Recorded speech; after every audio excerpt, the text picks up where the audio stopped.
lots of things.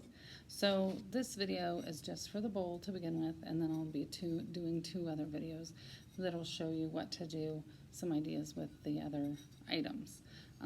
With your bisque, the one thing you want to be sure of is that when you go to use it, you don't have any lotion on your hands when you're handling it. That can create a barrier for the glaze to actually absorb into the bisque, and you don't want anything like greasy or oily on it. So if you notice anything, you can even just kind of wipe it off.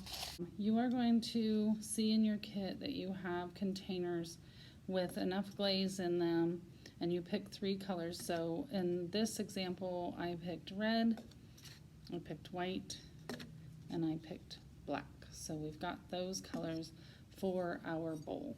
So you can layer these, you can mix these. I just have a paper plate here. If I want to mix, then you could make gray because you have black and you have white. So you can make, move some out of your cup onto a plate, and you could make gray. You could make pink. If you mix the red with just a tiny bit of black, you'd end up with a darker red, more of a burgundy color. So you don't know exactly what it's going to look like because, as you can see, that's kind of a pinkish color there. I don't know if I can tip it up. Looks kind of red in this video, but it kind of looks pink when you get it, but when it does fire, it is candy apple red. It's going to be very, very red. Okay, so once you've checked, you washed your hands, you don't have lotion, you wiped off your piece just to make sure that there wasn't anything on it. Have a brush. This is very similar to the one that's going to come with the kit. So you can dig into your paint, and you really want to put this on your glaze, and you want to put it on really thick. So you are going to see that, maybe you can't see, you are going to see that it dries really, really quickly. So I'm just going to do a red band around the top. I was kind of thinking like Ohio State type theme with the red, the white, and the black. Then when I'm done with the black and the white, then I think I'll mix gray and put like a stripe of gray. So I'm going to do a base coat of red because you can put these on top of each other. So I'm going to go around with the red. And if you look at this real closely, you don't really want to be able to see that. So that's where the second coat comes in. So if you can see the white through the red like that, let that dry, kind of go back over it, go in a different direction. You'll get rid of your brush strokes that way, and you can know that you have a good coat of glaze on there. Of course, this is going to become glass, so you want that to be nice and shiny and thick glass on top of your bisque. So we're going to work our way around.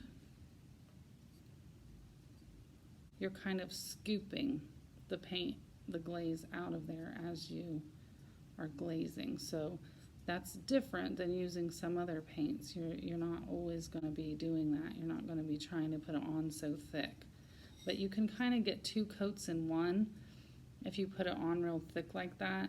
I know like kids, they tend to want to keep going and going and going until it runs out. Okay, I don't know if you can see that real well. And then they start to kind of drag the brush, and it makes it really, really thin. And it'll still come back as a nice bowl, but it won't be shiny in that spot. You're going to want to have them go over that a couple of times. Any place that you see white on there, it's still going to not be shiny. So you want to make sure that you are going back over it and doing a couple extra coats after. So now you can see I have the inside black, and it has kind of a chalky. See how some of it's shiny and some of it's chalky? You'll know it's dry when it's chalky and not shiny. And when it starts to dry slower, then that's when you know you've got it thick enough. So just 2 or 3 coats is all you really need, so you can kind of tell how it's built up. And you can see like right here is kind of a thin spot compared, you can see how much thicker it is. So you just want to go around and check those things and make sure that you have it as thick as you want it to be. The thicker it is, the shinier it'll be. So that's what you're looking for, is to have it come back to you all nice and shiny. Now I'm going to take and I am going to make gray. So I am just going, I've washed my brush and I'm going to put some white out on this plate. I'm just going to kind of scoop it out of here with my brush. And you want to make more than you think you need, because if you run out, you're probably going to make a different gray unless you want like a few different grays on there. And if you don't want to contaminate your black, like put some white into it because you want to know that you have the same black still, then just either use another brush, maybe you have another brush or a spoon or something, and just kind of put some of that out. I would do, if you want a light gray, I would do probably 3 parts white to 1 part black. So I'm kind of making it look like an egg here. So I've got some white and I've got some black, but I have more white than black because it tends to take over. And then I'm just kind of patting it around, stirring it up, trying to keep it together. Let's see if it shows up for you. If you want to use it while it's swirled like that, you can put it on and swirl like that and it'll fire up the same way. You want to stir it all the way up and make it all consistent, then that's what I'm going for. I want a nice stripe of gray around there. Now that I know that's dry, I'm going to put gray clear around the bottom.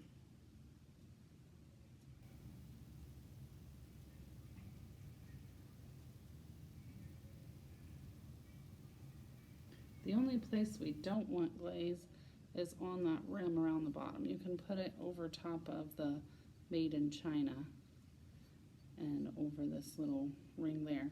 But don't worry, if you get it on the rim at the bottom, I will take a sponge to that before I take them to get them fired. And then we'll get that cleaned off. No worries. I'm used to it. Always get some on there.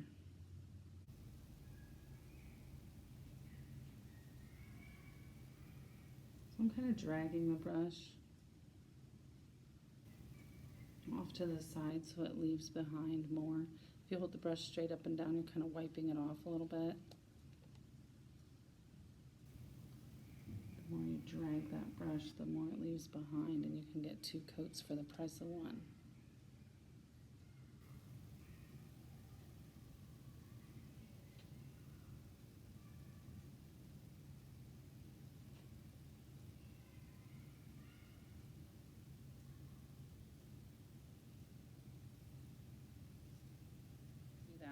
If you want it to be a little bit lighter, I mean, it's all kind of an experiment when you're mixing your own glazes because you're not really sure what it's going to develop into once it gets fired. So you just kind of have to, you know, accept that it's might be a little darker or a little lighter than what you may have expected it to be. So I'm just going to finish up this last little bit. You can see it went over. You might be able to tell I kind of layered it over the red a little bit. And that's fine, you can put it over top. It's going to hide whatever's underneath as long as you put it on thick. And this is a safe glaze for anybody because it's called stroke and coat, so it sticks to where it goes. So even if you put it on a little bit too thick, it's not going to run and it's not going to cause a problem to where your piece is going to get stuck to the kiln shelf or something, or they're going to not let you fire it. So this is a safe bet for anybody just doing this for fun. So there, I actually made exactly the right amount to get around there and the right right thickness even. So you can see there it's shiny, there it's chalky. You don't want to touch it there, and now you can like hold on to it. So if it takes it more than, you know, a minute or 2 to dry, then you have achieved, you know, the thickness that you want it to be. So it dries really fast in the beginning, but when you start layering, it takes longer and longer to dry. because it's not soaking into the bisque so much anymore. So just know that you might have to walk away from it every once in a while to continue on with any layering that you're doing, any patterns that you might want to add. And so I want to show you, like, okay, so I've got black, I've got red, I've got gray, and now I'm thinking, okay, like, what am I going to do here? Am I going to try to do some sort of a stripe all the way around? Am I going to do polka dots? You can do a couple of different tricks to do like nice polka dots. You can use like a brand new pencil, you can use an eraser, you can go in and you're just kissing the surface of the glaze. You're just going to take and, let's see, can you see it? Right when it touches the glaze is when you come back out. You don't want it to go too far in, and what you can do is stamp the side. I know that's all getting bright and dark when I'm trying to videotape that, but anyway. So then you're just going to kind of just bounce your way along and then kiss the surface and then just straight up and down. I'm going to kind of zigzag my way around. Those always turn out really cute. So you could also use the other end of the pencil if you wanted to have smaller ones, and you just kind of have to kind of commit to the fact that you're going to have to pretty much dip that every single dot that you make. So you're just going to get in the little rhythm of, all right, that's only going to give me 1 dot's worth, maybe 2. So if you want to play with putting more dots in between, you've got big dots, you've got little dots, maybe you have, you know, something else around the house that would stamp something on there. So stamping the glazes on there is a really cool way to make easy patterns without having to actually paint them on.